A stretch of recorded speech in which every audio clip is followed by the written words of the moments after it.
Xin chào quý vị. Chào mừng quay trở lại kênh Trí tuệ Phật học.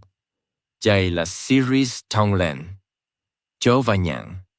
Tập 12. Một ngày sống với Tonglen. Trong tập trước, Tonglen được đặt trọn vẹn vào đời sống thường ngày, từ lúc thức dậy cho đến khi khép lại một ngày. Qua lời dạy của Lama Zopa Rinpoche, Tonglen không còn là một phương pháp từ riêng lẻ, mà trở thành một cách sống với trái tim rộng mở giữa cuộc đời.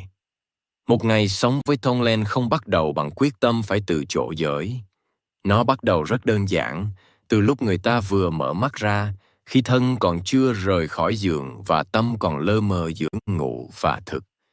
Chính khoảnh khắc ấy, theo lời giảng của Đại Lama Zopa Rinpoche, đã là một cơ hội tu tập rất thật. Lama Zopa Rinpoche, vị đạo sư lớn của Phật Pháp Đại Thừa, thường nhắc rằng ngày mới bắt đầu trước khi con bước xuống giường. Trong hơi thở đầu tiên của buổi sáng, nếu người ta nhớ đến vô số chúng sinh đang thức dậy cùng những lỗ toan, bệnh tật, sợ hãi giống mình, thì Tonglen đã có mặt.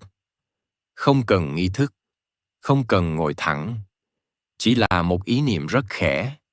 Khi bước vào sinh hoạt thường ngày, Tonglen không làm cho cuộc sống trở nên khác hẳn. Công việc vẫn đó, áp lực vẫn còn, người khó chịu vẫn xuất hiện, nhưng có một điều âm thầm thay đổi. Tâm không còn khép kín như trước. Trong lúc kết xe, khi mệt mỏi và nóng nảy dâng lên, người sống với Tonglen không cần phải cố gắng kiên nhẫn. Họ chỉ nhớ rằng rất nhiều người khác cũng đang bực bội, cũng đang vội vàng, cũng đang mệt như vậy. Một hơi thở vào, họ nhận lấy sự căng thẳng chung ấy. Một hơi thở ra, họ gửi đi mong ước bình an. Không ai biết, nhưng chính họ cảm nhận được sự khác biệt. Lama Zopa Rinpoche từng nói, Tonglen không thay đổi thế giới bên ngoài, nó thay đổi cách con ở trong thế giới. Trong công việc, khi bị chỉ trích hoặc hiểu lầm, phản ứng quen thuộc là tự vệ, là tổn thương, là thứ mình lại. Nhưng với Tonglen, khoảnh khắc ấy trở thành nơi tu tập rất sâu. Người ta bắt đầu thấy rằng người làm mình đau cũng đang khổ theo cách của họ. Nỗi đau không còn là chuyện riêng.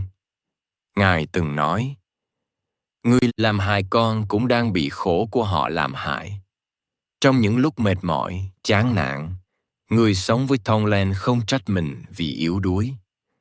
Họ hiểu rằng sự kiệt sức này không chỉ của riêng họ. Có vô số người đang gánh cùng một cảm giác. Chính sự hiểu ấy làm cho nỗi mệt không còn nặng nề như trước. Buổi tối, khi ngày dài khép lại, Tonglen vẫn tiếp tục hiện diện. Trước khi ngủ, người ta có thể nhìn lại ngày vừa qua, không để phán xét, không để giận vật. Chỉ nhìn và thở. Những lỗi lầm, những thiếu sót, những phản ứng chưa đẹp, tất cả đều có thể trở thành đối tượng của Tonglen. Lama Zopa Rinpoche nói rất hiện, đừng dùng tu tập để trừng phạt mình. Trong Phật Pháp, tứ không phải để trở thành người hoàn hảo. Tư là để bớt khổ và giúp người khác bớt khổ. Một ngày sống với Tonglen không phải là một ngày không sai sót, mà là một ngày có khả năng quay về, hết lần này đến lần khác. Khi Tonglen trở thành một phần của đời sống, người ta dần nhận ra rằng lòng bi không còn là điều gì đó cao xa. Nó nằm trong cách lắng nghe người khác trọn vẹn hơn, trong việc bớt với phán xét, trong khả năng ở lại với khó khăn mà không bỏ chạy. Lama Zopa Rinpoche từng nói, tư không nằm ở hình thức, tư nằm ở hướng của tâm. Cuối cùng, Tonglen không biến người tu thành thánh nhân. Nó chỉ làm cho họ bớt sống vì cái tôi nhỏ hẹp, và nhờ vậy, đời sống trở nên rộng hơn, mềm hơn. Khổ đau vẫn đến, nhưng không còn đóng cửa tâm. Niềm vui vẫn có, nhưng không còn ích kỷ. Kết lại series Tonglen, Chơ và Nhàn. Điều còn lại không phải là kỹ thuật, cũng không phải là kiến thức.